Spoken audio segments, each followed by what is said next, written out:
Together? Yeah, oh. Do you code switch in your speak or clothing style in the workplace? I can definitely think of a few times, but when you first asked the question, I thought of Insecure, Issa Rae, when she goes to work and they're like, Issa, what does on fleek mean? And she's like, I don't know what that means. So. Everyone engages in code switching. Everyone, because the way that you speak to your family is different than the way you speak to your friends, from the way that you speak to your boss, from the way you speak to your coworkers. It's when you have to intentionally change the way that you speak, changing from the less prominent language to the one that's spoken in that company or in that country. I think being professional is the lowest possible bar that most people have to meet. So usually people who are born in this country who are Caucasian, being professional is all they have to do. And then there's people like us who are from different backgrounds or from different countries, and we have to mindfully change the way that we communicate in order to fit in and in order to be understood by the people around us. I mean, I would add to that, like, some aspects of our culture are not seen as being professional. All right, so perfect. This one time I had to code switch. When I started working at Dev Bootcamp, I was a career coach, coaching people, connecting them with jobs. So I got my first person hired, and I called my homie from the East Coast. I'm like, let's go. I'm doing the Cam Newton, I'm Millie rocking, I'm doing all of this on the elevator on the way up to my office. And then the elevator door opens and it's like the VP of marketing. And she almost called me Millie rocking, but she walks in and I'm like, hi, good morning, Hillary, how are you? Pleasure to see you. But to go from celebrating with one of your best friends on the phone and dancing in the elevator to, hi, good morning, like instantly. And I can think of numerous other times, but that was kind of the one where I almost got caught in the headlights, and that is one of the most memorable ones.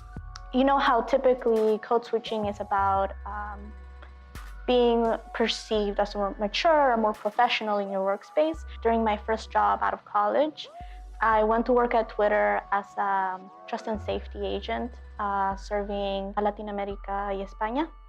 In that context, I had to code switch. I had to go from observing the world around me in English to switching to Spanish for many countries. For me, code switching into Spanish as someone who looks like me was also a way for me to prove that I was fit for the job and fit for that position. So I grew up with family that really emphasized code switching. And so I think it's important to understand it from the viewpoint of being adaptable. But when it comes to identity and switching out of an authentic feeling of who you are, or feeling as if you have to walk into a space and automatically put on a mask, I think that's the space where we have to interrogate it a bit more and understand what's happening there, but that double consciousness is never beneficial for us, and therefore it's not going to be beneficial in our workspaces either.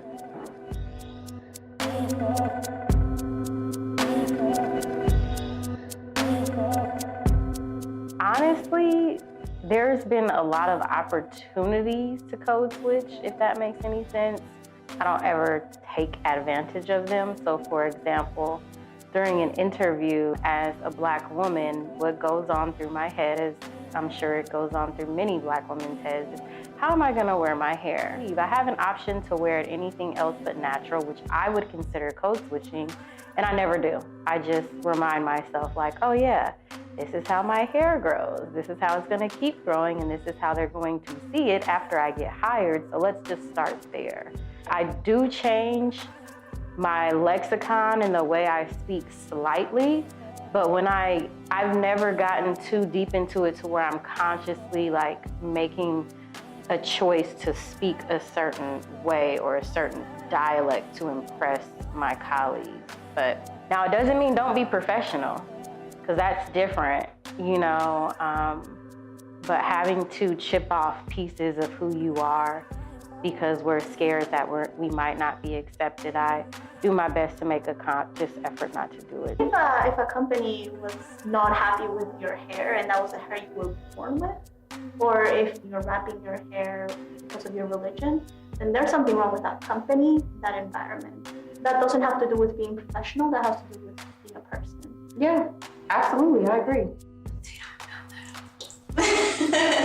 That's true. Where I work is pretty unique. I work at a small startup, and I'm very lucky to have a boss that creates a culture of inclusivity and also respect in everyone's opinions. So I actually don't code switch too much. As a software engineer, I look like this when I go to work. I wear my beanie and my yellow glasses and a t-shirt and pants. Actually, these are not even real pants. Like, I haven't worn real jeans in a long time. Okay. But yeah, it depends on the role. True. I know where I work, there is a standard. We have to dress business casual. And I do think culturally or environmentally where you're coming from, or even socioeconomically, business casual is gonna look different depending on the type of business you're in. So I have an idea of what it is they want, but like I will wear this to work. And I mean, I think it's business casual, but it has a little umph to it, Yeah, you I love know? it. But I definitely am not going to show up in athletic attire because one, they ask me not to, and then second, I do have to step outside of myself and say, okay, how would I look at, I would see myself as casual, but is that the brand that I want to have at this organization? So They say dress for the job that you want. So I think there's a lot of stress on how people dress, but unless it hinders you from doing your job, like, you know, I don't get it. You're heading towards that sea level, you know. that's what it's gonna look like. Yeah, that is what it's gonna look like. I That's think great. that's This is really great. Thanks for watching the TNM show. Until next time. Mine aren't as cute. Those are cute. I want to get a pair of those. I wear